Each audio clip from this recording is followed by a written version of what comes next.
Hello, আসসালামু আলাইকুম everyone.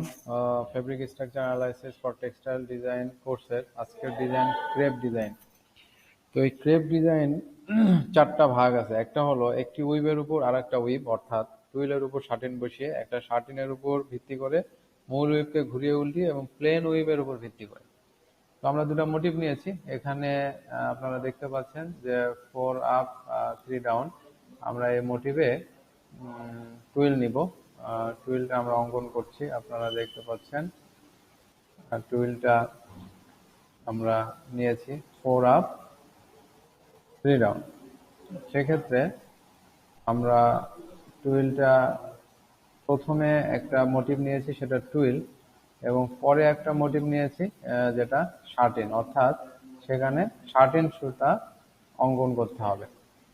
তো সেক্ষেত্রে আমরা প্রথমে টুইল সুতাটা অঙ্কন করছি এবং দেন আমরা শার্টিন সুতাটা অঙ্কন করব। আমাদের এটা ছিল টুইল। আমরা টুইলের শেষ প্রান্তে, আমাদের টুইল যে মোটিভ সেটা শেষ। এরপর আমরা যদি দেখি শার্টিন, আমরা শার্টিনের প্রথমে স্টার্টিং পয়েন্ট দিয়ে মুভ নাম্বার যেহেতু আমাদের নিতে হবে, আমরা স্টার্টিং পয়েন্ট দিলাম। এরপর আমাদের যেহেতু 3 মুভ নাম্বার, অর্থাৎ সেক্ষেত্রে আমাদের 1 2 3 এখানে, 1 2 1 2 3 এখানে, 1 2 3 এখানে, 1 2 3 এখানে, এবং 1 2 3 এখানে, এবং 1 2 3 এখানে। এই যে আমাদের দুইটা মোটিভ নেওয়া হয়ে গিয়েছে। একটা শার্টিন, সেটার মুভ নাম্বার নিয়েছি 3, এবং যেটা টুইল সেটাতে মুভ নাম্বার নিয়েছি 2। সেক্ষেত্রে আমাদের ডিজাইনের ক্ষেত্রে যেটা করতে হবে, আমাদের প্রথমে শার্টিন যেটা নিয়েছি সেটা হুবহু আমাদের ডিজাইনের রিপিটে বসাতে হবে। অর্থাৎ এখানে মোটিভও যে কয় ঘরের হবে, রিপিটটা ঠিক সেম হুবহু ঘর নিতে হবে। অর্থাৎ মোটিভে যে কয়টা টানাপোড়েন সুতা থাকবে, ডিজাইনেও হুবহু টানাপোড়েন সুতা নিতে হবে।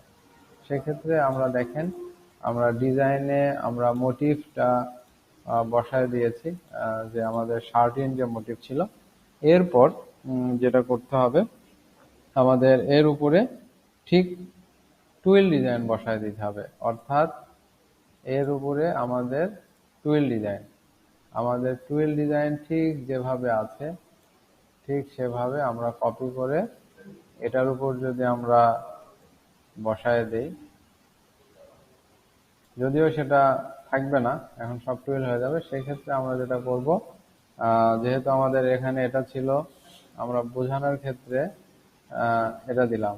যেহেতু এটা 1 2 3 4 5, অর্থাৎ 4টা আপ ছিল আমাদের, সেই 4টা আপ দিয়ে দিলাম। এরপর আমাদের এখানে কি 1 2 3 4, অতএব এখানে ছিল, এরপর এখানে ছিল 1 2 3 4, আমাদের 4 আপ ডাউন না। তারপর এখান থেকে 1 2 3 4, এরপর এখান থেকে 1 2 3 এই 4, এরপর এখান থেকে 1 2 3 4, এরপর সেম এখানে 1 2 3 4। এই যে দেখেন আমাদের যেটা হয়ে গেল, যে আমরা একটা উইভের উপর আর একটা উইভ অঙ্কন করেছি। অর্থাৎ আমরা একটা মোটিভ নিয়েছি, দুইটা মোটিভ নিয়েছি, একটা টুইল এবং একটা শার্টিন। সেই টুইল আর শার্টিনকে আমরা সেটার দ্বারা পরিবর্তন করেছি। পরিবর্তন বলতে প্রথমে আমরা টুইলটা বসায় দিয়েছি আমাদের ডিজাইনে, এরপর আমরা শার্টিন অঙ্কন করেছি। তো এইভাবেই আমাদের ক্রেপ ডিজাইন করা যায়। এরপর যেহেতু এখানে একটু খেয়াল করি, আমাদের ড্রাফটিংটা তো সেম, কোনো মিল নাই। সেক্ষেত্রে আমাদের স্ট্রেট হবে, আর লিফটিংটা ডিজাইনের অনুরূপ। অর্থাৎ আমাদের ডিজাইনের অনুরূপ হবে লিফটিং, যা আছে হুবহু সেম। এটা হলো আমাদের লিফটিং। তো ঠিক এভাবে আমাদের ক্রেপ ডিজাইন করা যায়। এটা একটি উইভের উপর আরেকটি উইভ, অর্থাৎ টুইল একটা কাপড় বা ডিজাইন, শার্টিন একটা কাপড়, এটার উপর এটা বসিয়ে এই ডিজাইনটা করা যায়। ধন্যবাদ।